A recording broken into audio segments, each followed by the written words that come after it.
জাত নির্বাচন এবং মহিষ সংগ্রহকরণ। আমরা ভিডিও ছাড়ি, এই ভিডিওগুলো দেখে অনেকে অ্যাপ্রিসিয়েট হয়, অনুপ্রাণিত হয়, বা অনেক প্রবাসী চায় পাশাপাশি খামারে ইনভলভ হওয়ার জন্য। তারা অনেক দিন প্রবাস করার পরে তাদের ফ্যামিলির পাশে থাকার জন্য তারা এই ব্যবসাটাকে সবচেয়ে বেশি গুরুত্ব দেয়, বিশেষ করে যারা প্রবাসী আছেন। আর যারা নতুন উদ্যোক্তা তারাও আমাদের সফলতার গল্প শুনে অনেকেই চায় এই খামার সেক্টরে ইনভলভ হওয়ার জন্য। অনেকেই যখন শুরু করে সেটটা কীভাবে করব এই জিনিসটায় দ্বিধাদ্বন্দ্বে ভোগে। দেখেন আমাদের এই খামারটা, এখানে কিন্তু আমরা 50টা মহিষ লালন পালন করতে পারবো অনায়াসে। আমাদের এই সাইডে জায়গা আছে, এই সাইডে জায়গা আছে। তো আমরা অস্থায়ীভাবে দেখেন প্রথমে শুরু করেছি, এখানে বাঁশ খুঁটি এখনও সেইভাবে আছে।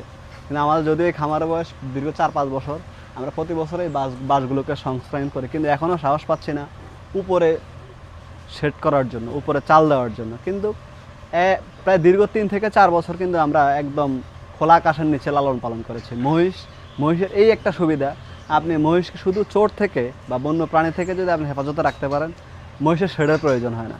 আপনি 2টা ড্রামের ভিতরে কিন্তু মহিষ লালন পালন করতে পারেন, শুধু খাবার পানিটা দিবেন, ইভেন ফ্লোরও পাকা করার প্রয়োজন নেই। একদম মহিষ পালনে এই হচ্ছে সবচেয়ে বড় সুবিধা। আর অন্য কোনো মানে রোগ প্রতিরোধ ক্ষমতা যেগুলো আপনার গরুতে হয় সেগুলো কিন্তু মহিষে হয় না। শুধু মহিষে হওয়ার মধ্যে খুরাটা হয়, কিন্তু গরুর যে খুরা হয়, মুখের ঘা হয়, পায়ের নখের চিপায় ঘা হয়, মহিষের এগুলো হয় না। মহিষের শুধু জাস্ট খুরটা একটু আলগা হয়ে যায়। তাই মহিষ পালন বাংলাদেশে একটি সম্ভাবনা। বাংলাদেশে বর্তমানে প্রায় 15 লক্ষ মহিষ আছেন, তার মধ্যে রেজিস্টার্ড খামারি আছেন প্রায় 30,000, এবং ছোট বড় মিলিয়ে অসংখ্য মহিষ গ্রামের গৃহস্থলী পর্যায়ে লালন পালন করা হয়। তাই এই মহিষগুলো আমাদের দেশে একটা সম্ভাবনা। আর বিশেষ করে বর্তমান সময়ে গরুর মাংসের তুলনায় মহিষের মাংসের দিন দিনই একটা চাহিদা বাড়ছে। একটা সময় মহিষের মাংসটা কিন্তু মানুষ ওইরকম স্যুট করতো না, বলতো যে এটা কেমন জানি একটা বিষয়, সবাই অ্যাভয়েড করে চলার চেষ্টা করতো। কিন্তু আলহামদুলিল্লাহ যুগের পরিক্রমায় বা ডাক্তারি পরামর্শে হোক, যেভাবে হোক, কোলেস্টেরলের দিক থেকে, চর্বির দিক থেকে মানুষ এখন ধীরে ধীরে ধীরে ধীরে ধীরে মহিষের মাংসের দিকে ইনভলভ হচ্ছে এবং মহিষের গোশত খাওয়াতে আগ্রহী প্রকাশ করছে। আর এই জিনিসটাই খামারিদের সুবাদ। তাই যারা গরু পালন করেন, গরুর সাথেও কিন্তু মহিষ হয়। আপনি 2টা গরু পালেন, 2টা মহিষ পালেন, সমস্যা নেই। 4টা মহিষ পালতেছেন, 2টা গরু পালেন, সমস্যা নেই। কিন্তু গরুর যে উৎকৃষ্ট মানের যে খাবারটা গরু ওয়েস্টেজ করতেছে, সেটা কিন্তু মহিষ খেয়ে নেবে। তাই মহিষ পালনে এই একটা সুবিধা আমার কাছে পজিটিভ মনে হয়। আর অন্য দিক থেকে তো অসুখ বিসুখের দিক থেকে মহিষ আলহামদুলিল্লাহ খুবই অ্যাগ্রেসিভ এবং খুব ভালো। তাই আমরা সবসময় চেষ্টা করব বিনিয়োগটা অবশ্যই সুষ্ঠুভাবে, সুন্দরভাবে পদক্ষেপ করে তারপরে নেওয়ার জন্য।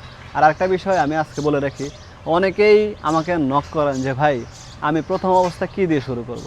ভাই প্রথম অবস্থায় আপনি আমার জায়গা থেকে যদি সাজেস্ট বা পরামর্শ চান, আমার অভিজ্ঞতার আলোক আমি বলবো প্রথমে 2টা পাঠা মহিষ, পুরুষ মহিষ ফ্যাটেনিং করেন 6 মাস। এই 6 মাস পরে আপনার রাস্তায় আপনাকে বলে দিবে আপনার কোথায় যাওয়া উচিত, কী করা উচিত।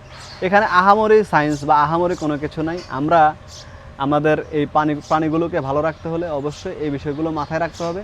আর বিশেষ করে যাদের ধৈর্য আছে তারাই গবাদি পশু সেক্টরে ইনভলভ হতে পারেন। অনেকে সফলতার গল্প শুনে 5টা-10টা মহিষ পালন করে বছরে 5 থেকে 7 লাখ টাকা আয়।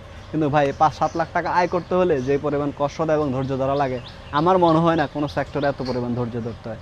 একমাত্র এই মহিষের খামারে প্রচুর পরিমাণের ধৈর্য, এবং মহিষের খামার বলতে ভুল হবে, গবাদি পশু পালনের সেক্টরে যে পরিমাণ ধৈর্য ধরতে হয় সেটা অন্য কোনো সেক্টরে আছে কিনা আমার জানা নাই। কারণ প্রত্যেকটা সেক্টরে ছুটি আছে, বা আপনি চাইলে আপনি বন্ধ করতে পারবেন। কিন্তু গবাদি পশু যারা লালন পালন করেন, গরু বলেন, মহিষ বলেন, গারল বলেন, ভেড়া বলেন, ছাগল বলেন, এইগুলোতে আপনার ছুটি নেই।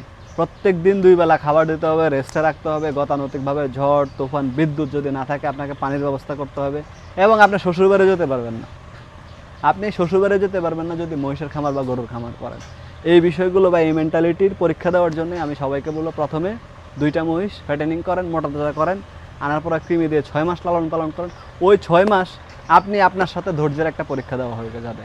আপনার ধৈর্য কতটুকু সেই পরিচয়টা আপনার এই 6 মাসে আপনাকে পরীক্ষা দেওয়া হলে তখন আপনি বুঝতে পারবেন কি আপনি এটাকে কন্টিনিউ করবেন না অফ করবেন। তাই 6 মাস পূর্বেই একদম আহামরি লাভের আশায় বিশাল বড় করে সেট করে, বিশাল বড় বিনিয়োগ না করে 2টা মহিষ লালন পালন করে এদের কাছ থেকে আগে নিজের যেই এক্সপিরিয়েন্সটা সেটা দক্ষতা অর্জন করেন, এবং পাশাপাশি আপনার ধৈর্যের পরিচয় দিন। ইনশাল্লাহ আপনিও সফল খামারি হবেন, শুধু সময়ের ব্যবধান। তাই ধৈর্য ধরে এখানে লেগে থাকতে হবে, ধৈর্যের পরিচয় 100-তে 110 দিতে হবে। আশা করি আমার কথাগুলো বুঝতে পেরেছেন। কারণ আমি আপনাদেরকে নিরুৎসাহিত করব না কোনো বিষয়। আপনি সব সময়, আমি চেষ্টা করব আমাদের যারা উদ্যোক্তা আছেন, প্রবাসী যারা উদ্যোগ নিতে চান, অবশ্যই আমাকে নক দিবেন। আপনাদের এসব বিষয় যদি কোনো বিষয় জানার থাকে অবশ্যই আমি আমার জায়গা থেকে সেরাটা দিয়ে চেষ্টা করব আপনাদেরকে পরামর্শ দেওয়ার জন্য। আপনারা কার অঞ্চলে কোথায় কী মহিষ পাওয়া যায় এই বিষয়গুলো অবশ্যই আমাকে জানাবেন। আর অনেকেই চায় ভালো জাতের মহিষ সংগ্রহ করতে। ভাই ভালো বলতে আপনি দেশাল মহিষ দিয়ে শুরু করেন, তারপরে মুরা, নীলি রাবি এগুলো উন্নত জাতের লালন পালন করেন, কারণ তাদের পরিচর্যা মানে তাদের যে পরিচর্যাটা সেটা আপনাকে ধীরে ধীরে বুঝতে হবে। কারণ তাদের স্বভাব চরিত্র একরকম, দেশি মহিষের স্বভাব চরিত্র একরকম। তাদের খাবার দাবারটা একটু বেশি লাগে, দেশি মহিষের একটু কম লাগে। তারা রোগ প্রতিরোধ ক্ষমতা বেশি, সহিংসতা সম্পূর্ণ, কিন্তু উন্নত জাতগুলো আপনার এত সার্ভাইভ করতে পারে না। ভালো থাকবেন, সুস্থ থাকবেন। ভিডিও ভালো লাগলে শেয়ার করতে পারেন এবং কে কোথা থেকে ভিডিওটি দেখছেন অবশ্যই কমেন্ট বক্সে বলে যাবেন। আসসালামু আলাইকুম।